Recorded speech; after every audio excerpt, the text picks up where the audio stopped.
Hi friends, చూడండి మన POCSO సెక్షన్లో మొట్టమొదటి సెక్షన్ వచ్చి సెక్షన్ 3. దీనికి key provision in English penetrative sexual assault defines penetration of child's vagina, anus, urethra or mouth by penis object or body part. ప్రవేశ లైంగిక దాడి పిల్లల యోని, మలద్వారం, మూత్రద్వారం లేదా నోటిలో అవయవాలు ఆరు వస్తువులు పెట్టడం ఇలాంటి వాటికి సెక్షన్ 3 వర్తిస్తుంది. నెక్స్ట్ సెక్షన్కి వెళ్ళిపోదాం. Section 4 punishment for penetrative sexual assault minimum 10 years imprisonment. Previously 7 సంవత్సరాలు ఉండేది with possible life imprisonment are death penalty for aggravated cases. ప్రవేశ లైంగిక దాడికి శిక్ష కనీసం 10 సంవత్సరాల జైలు శిక్ష, తీవ్రమైన కేసులు అయితే జీవిత ఖైదు లేదా మృత్యుదండన కూడా విధించే అవకాశం ఉంది. ఓకే, మనం నెక్స్ట్ సెక్షన్కి వెళ్ళిపోదాం. మన తర్వాత section 5 and 6 aggravated penetrative sexual assault enhanced punishment if committed by person in position of trust authority or repeated offences. అనగా తీవ్రమైన ప్రవేశక లైంగిక దాడి విశ్వాస స్థానంలో ఉన్న వ్యక్తి లేదా తిరిగి చేసిన నేరాలకు కఠిన శిక్షలు ఈ సెక్షన్లో అమలు చేయబడతాయి. Section 5 and 6లో. ఓకే, మన తర్వాత సెక్షన్కి వెళ్ళిపోతాం. మన తర్వాత section 7 sexual assault physical contact without penetration such as in appropriate touching with sexual intent. అనగా లైంగిక దాడి పెనట్రేషన్ లేకుండా పిల్లలపై అనుచిత శారీరక పరిచయం పెంచుకోవడం అనమాట. ఇది మన సెక్షన్ 7. ఓకే, మన తర్వాత సెక్షన్కి వెళ్ళిపోతాం. మన సెక్షన్ 8 అనగా punishment for sexual assault imprisonment for 3 to 5 years and fine. అనగా లైంగిక దాడికి శిక్ష 3 నుంచి 5 సంవత్సరాల జైలు మరియు జరిమానా కూడా విధించబడుతుంది అన్నమాట ఈ సెక్షన్ 8 కింద. ఓకే, మన తర్వాత సెక్షన్కి వెళ్ళిపోదాం.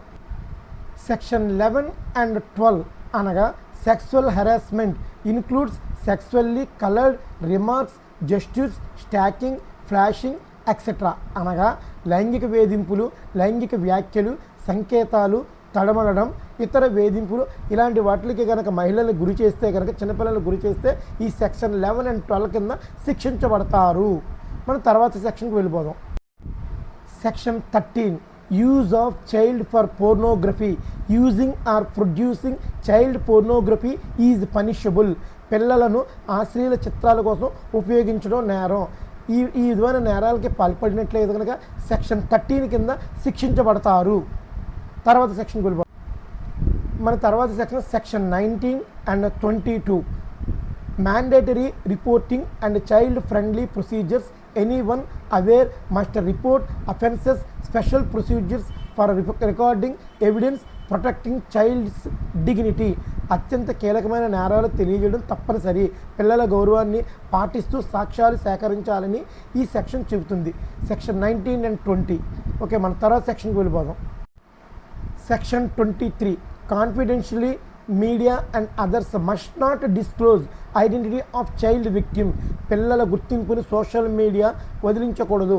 అనగా ఈ రకమైన కేసుల్లోనూ తరచూ పేపర్లో వేయడం కానీ మీడియాలో ప్రసారం చేయడం కానీ పిల్లల ఐడెంటిటీ దెబ్బతింటుందని చెప్పేసి ఈ సెక్షన్ చెప్తుంది. సెక్షన్ 23. మన తర్వాత సెక్షన్కి వెళ్దాం.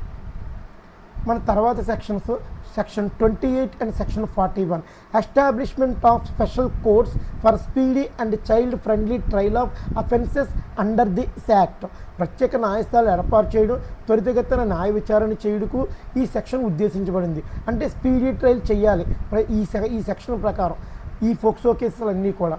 సో మన తర్వాత ఇదే మన 10 సెక్షన్స్ చాలా ఇంపార్టెంట్ సెక్షన్స్. ఈ ఫోక్సో యాక్ట్లో ఉన్న ఈ 10 సెక్షన్స్ని మీరు తరచుగా చూసుకోండి. నేను నెక్స్ట్ మరో క్లాస్లో ఇంకా మరి స్పెషల్ సెక్షన్ అంటే దీంట్లో ఫిల్టర్ చేసిన సెక్షన్స్ గురించి మరిన్నిసారి చెబుతాను. అంటే ఈ సెక్షన్స్ని ఒకసారి మీరు తెలుగులోను ఇంగ్లీష్లోను కొంచెం ప్రాక్టీస్ చేసి సెక్షన్ గుర్తుపెట్టుకోవడానికి ప్రయత్నం చేస్తారని నేను ఆశిస్తున్నాను. దయచేసి ఒక్కసారి ఈ సెక్షన్స్ని చూడండి. కీ ప్రొవిజన్ ఇంగ్లీష్లోనూ చూడండి, కీ ప్రొవిజన్ తెలుగులో చూడండి. తర్వాత క్లాస్లో నేను జడ్జ్మెంట్స్ కూడా చెప్తాను. ఓకే, జడ్జ్మెంట్ క్లాస్ ఇంకా బాగుంటుంది. Finally, the Act is gender neutral and protects all children under 18 years from sexual offences with provisions for confidentiality, mandatory reporting and child-friendly judicial processes. అనగా ఈ చట్టం లింగ తటస్థంగా ఉంది మరియు 18 సంవత్సరాల పిల్లలందరినీ లైంగిక నేరాల నుండి, గోప్యత నుండి, తప్పనిసరి రిపోర్టింగు మరియు పిల్లల స్నేహపూర్వక న్యాయ ప్రక్రియ నుండి రక్షిస్తుందని చెబుతుంది. ఓకే, ఇదే finally. Thank you friends. Video నచ్చితే దయచేసి లైక్ చేయండి, షేర్ చేయండి, సబ్స్క్రైబ్ చేయండి. Please friends, please.